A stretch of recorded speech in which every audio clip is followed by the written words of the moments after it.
ମଜୁରୀ ଅଛି, ସେଇ ମଜୁରୀ ମୁଁ ପାଇବି, ତାଠାରୁ ଅଧିକ ଆଶା ନାହିଁ, ଲୋଭ କର୍ମ ଦ୍ୱାରା ଯେତିକି ଫଳ ମତେ ଆପଣ ଦେବେ, କିନ୍ତୁ ଏତିକି ମନେ ରଖିଥାନ୍ତୁ ନାରାୟଣ ପାଟିରୁ ଆପଣଙ୍କ ନାଁଟା ଯେମିତି ନ ନେଇଯାଆନ୍ତି ପ୍ରଭୁ।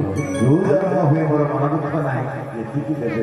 ଆଜି ସରସ୍ୱତୀ ନାମ ଝିଅଟି କହିଛି, ଠାକୁର ମୋ ଦେହ ଛାଡ଼ିଲା ବେଳକୁ ଯିବ। ପିଲାଟା ଅତି ଛୋଟ, କଅଁଳିଆ ପିଲାଟା, 12-15 ବର୍ଷ ଭିତରର ଛୁଆଟି। ଠାକୁର ହସିଛନ୍ତି, ମୁଣ୍ଡରେ ହାତ ମାରି ଦେଇଛନ୍ତି। ବାପା ଆଉ ମା ଦୁଇ ଜଣଙ୍କର ମନ ଶୁଖି ଯାଇଛି। ଆଉ କହିଛନ୍ତି, ଆରେ ତୁ ତ ଛୁଆଟା, ତୁ କଣ ସତରେ ପଳେଇ ଯିବୁ?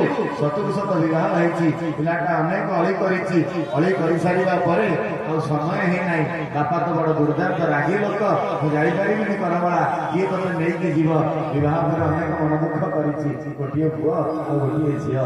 ସମୟ ପାଖେଇ ଆସିଛି, ରୋଗଗ୍ରସ୍ତ ଶରୀର କାହିଁକି କେଜାଣି କୃଥକ ଲୁହଗୁଡ଼ିକ ଗଡ଼ି ଆସୁଛି।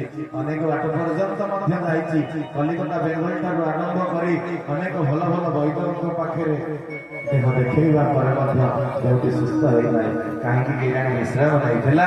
ରାତିରେ ସ୍ୱପ୍ନଟି ଦେଖୁଛି, ଠାକୁର କହୁଛନ୍ତି, ମାଲୋ କାଲିକି ମୁଁ ଆସିବି, ତୁ ମନ ଦୁଃଖ କରନା। ଏ ଅସୁସ୍ଥ ଶରୀରରେ ମୋ ପାଇଁ ଟିକେ କ୍ଷୀରି ଖେଚଡ଼ି କରିପାରିବୁ? ସେଦିନ ସକାଳୁ ଉଠିକିରି କାହିଁ ଅନ୍ୟମନସ୍କ ସମସ୍ତେ ପଚାରୁଛନ୍ତି, କଣ ହେଇଛି ରେ ମା? ନା ଆଜି କ୍ଷୀରି ଟିକେ ଖେଚଡ଼ି ଟିକେ କରିବି। ନା କଣ ପାଇଁ? ନା ଆସିବ ମୋ ଠାକୁର। ପ୍ରଭୁ କେତେବେଳେ ଆସନ୍ତି?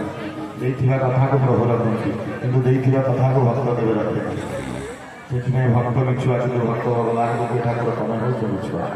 ଏଇ ନ୍ୟାୟରେ ଭଗବାନ ଠାକୁରଜୀ ବେଶୀ ବାଟ ନୁହେଁ, ଚାଲି ଚାଲି ଚାଲି ଚାଲି ସାଲେପୁର ପର୍ଯ୍ୟନ୍ତ ଆସିଛନ୍ତି।